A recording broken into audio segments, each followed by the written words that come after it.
Have you ever seen anything like this? You've been around a long time and you've seen guys slump. Have you ever seen a situation where just about everybody slumps at the same time? Yeah, it's really rare. I think there's one other situation I can remember when I was in Tampa that it happened, and it can happen when you have a lot of young players. They're learning how to adjust to the big leagues, and right now we are right in the middle of that very heavily. And it doesn't hurt. It doesn't help with Reynolds being out, right? Is he on schedule to come back? When is he due? The weekend? Yeah, I think he's due back some point this weekend, and as of now we would hope that he's on schedule. But yeah, it does not help when one of your best hitters is on the shelf and you're going through this, and not even one of your best hitters, but a veteran hitter that's going through it. Because I think right now, as we go through this, I mean, Kutch has been fine, Santana's been fine. Those are our two veteran guys. Reynolds is a veteran guy, and the younger players are scuffling a little bit. Shelty, I want to talk to you. You're an old hitting coach. That's how you made your bones. You got to the major leagues, became a manager. Just in general about the role of a hitting coach. What do you guys do? Do you watch a zillion hours of tape with these guys? How do you help them get through something like this? Just tell me what a hitting coach does. Well, number one, you have to be positive, and I know that sounds really strange, but every guy that we have that's struggling knows they're struggling. They're aware of it. They're aware that people are talking about it. It's obvious to them because they live it and they feel it. So number one, you have to try to be positive, and then number two, you have to try to find focus on things. When you start to struggle at the plate, everybody wants to attack 5 things, 6 things, and say, okay, this is going wrong, and this is going wrong, and this is going wrong. You have to bring that focus down to a singular thing and kind of work from there. And it can be as simple as seeing the baseball. It can be as simple as maybe doing a different drill that focuses on situational hitting. Anything like that that makes it more of a fine focus kind of helps expedite trying to get out of times like this. The biggest challenge is when you're dealing with young players, it takes longer, and they continue to over focus on everything, and the mental side of this becomes really important. Shelty, you've been around long enough to know when the pitchers have a real rough time, everybody wants to go after the pitching coach. Andy Haynes is taking a beating on these shows, other shows all over town. What do you say in his defense and what he's doing with these young players? Well, I know he's working hard, and I know he's feeling it too, and I can tell you I've been there. I've been on the other side of that where, people have had to defend me from being a hitting coach. And you're right. It's always easiest to, attack the guy that's at the top of that system. If we weren't thinking about different ways, if we weren't focusing on how we're going to work, Andy and I spent some time this morning talking about it. So that is important. So Andy Haynes is a good hitting coach. And I know everybody out there wants to attack right now that we're not hitting.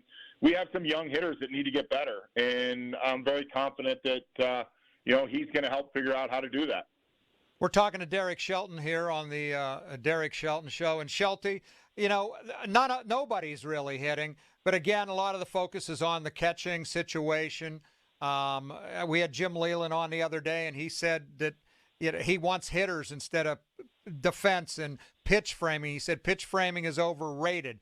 Without anybody hitting, how long can you take defense maybe over offense, even at one position? Yeah, I think that's something we'll continue to look at. We'll continue to focus on what's going to be best for us, to make our team better, and it's an everyday conversation, and I think we will continue to think about it as we go through, offensively what we're going through. You've brought up a couple guys, and I want to talk to you about Davis and Gonzalez, what you've seen so far from them. Is Endy Rodriguez getting closer? He's getting closer. He's having better at bats. I know he hit his 5th homer, 6th homer over the weekend. He continues to make improvement, and I think, like we've said, we will continue to focus on what we're doing and how we're going about it and when we're deciding to bring guys in the big leagues. What have you seen from Henry Davis so far? He's had good at bats. I know it's not, everybody wants him to come up and hit homers right away and doubles right away and triples right away. He's having good at bats. I think we saw it the one night with the 0-2 to 4-2 walk. He grinds through it. Been very pleased with how he's gone about it. And I think we knew when he came to the big leagues he was going to give us really good at bats, and he's done that so far. One thing that troubles me, and I'll be eager to hear what you say about this, he was drafted number 1 overall. Yet, at least by not playing him at catcher, that tells me you don't believe that he's ready to be a catcher. Yet you took him out of a game in right field the other day for defensive purposes, and I guess his time at bat would have came up if he'd have still been in the game. Is this a guy that can hit but can't find a place to play? No, we think he's going to find a place to play, but this is a guy that's learning how to play the outfield still. And I think, and you pay attention throughout the season, we've done that throughout the course of the season in the outfield if we think we can put our best outfield on the field or best infield on the field at times, and it changes the adjustment. I mean, Bay's actually made 2 or 3 catches that have won us games because of the fact we've taken him from second base into the outfield and moved Jack over. So I think it's more about putting our best defense on the field at times. But I think you saw the throw Henry made the other day, made a nice catch up against the wall.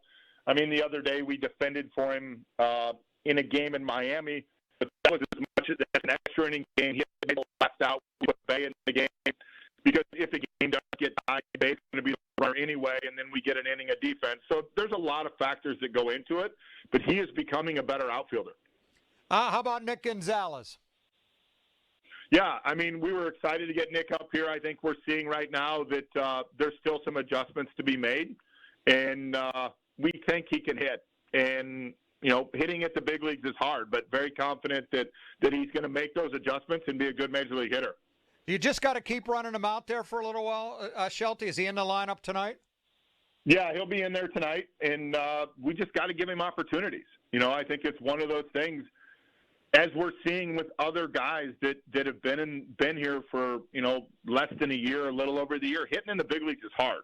And hitting in the big leagues, even when you had a little bit of success and people start to make adjustments, is probably even harder. But Nick's going to get opportunities. We're talking to Derek Shelton here on the Derek Shelton Show. It is brought to you by, let me get my read here and make sure I get it right, by Spitzer Acura. Visit them at spitzeracura.com. All right, Shelty, a lot of people, we love to second guess, especially when you're in this kind of a streak. The whole handling of Mitch Keller, I know early on you took him out of a game, and it almost sounded like you regretted it a little bit with his, when you felt like he lost his edge going to the stretch position. You took him out the other day in Miami after 107 pitches, just kind of dominating the Marlins. I don't know that I've ever seen him pitch better than he did that night. Your thoughts on taking him out after 107 pitches? Yeah, I mean, he pitched well. I mean, he did exactly what he needed to do, and we felt that he was at the end. So, I mean, I think as we saw earlier in the year, when we let him go the complete game, when we felt he was strong enough to continue to go, we will let him go. But, there was the one situation he talked about that I think, looking back and reflecting back, probably would have sent him back out. But other than that, every outing since then, I think we've run him to the point that we feel he's given us his all. Now, does he tell you that? Or does he say, no, let me go out, let me go out? No, pitchers are always going to want to go out. But we have conversations, especially with Mitch, about where he's at. I think the one situation that you talked about early in the year was a good learning experience for us in terms of having conversations with Mitch about where he's at and how he feels and what his stuff is still doing. All right, you didn't bring Bednar in for a 6-out save that night. And then I know the other night with the extra inning game, he did pitch 2 innings.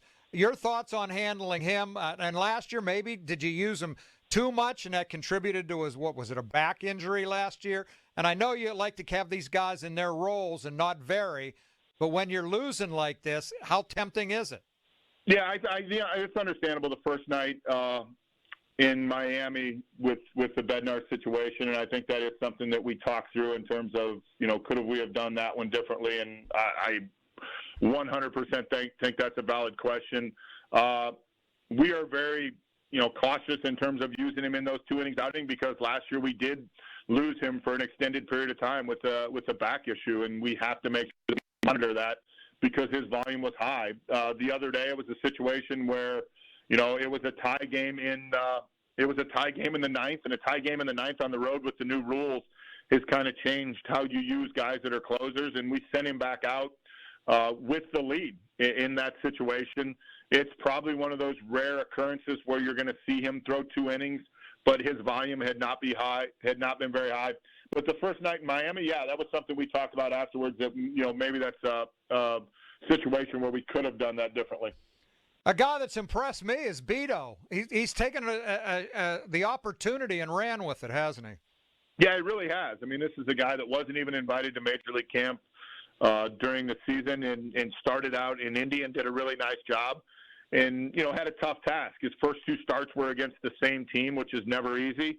And then against Miami, he came out and really pounded the strike zone and put the ball on the ground, which is what we needed him to do. And, his first 3 outings have been really effective for us.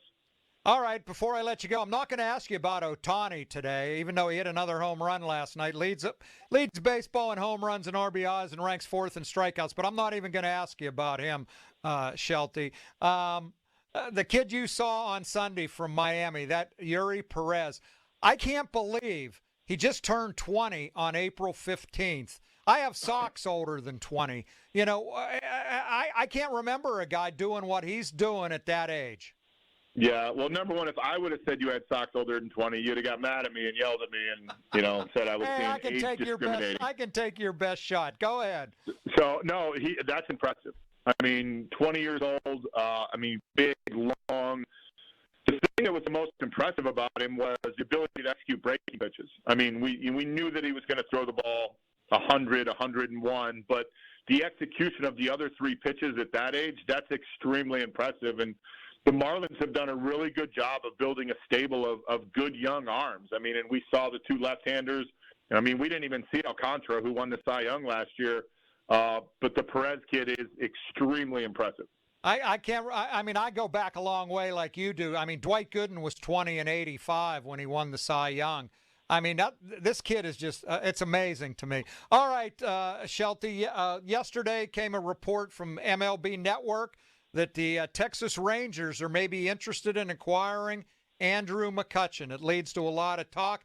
I'm assuming you can't imagine McCutchen being in another uniform this season? Yeah, and I think, and there's a lot of speculation out there, and I think if you look at, that team's GM and a comment he made on his radio show yesterday that there's been no conversations about offensive players with a certain team, and I'm going to assume and speculate that he's talking about that rumor, but that's, the problem with this time of the year is everybody wants to make speculations about things that, there's no basis to.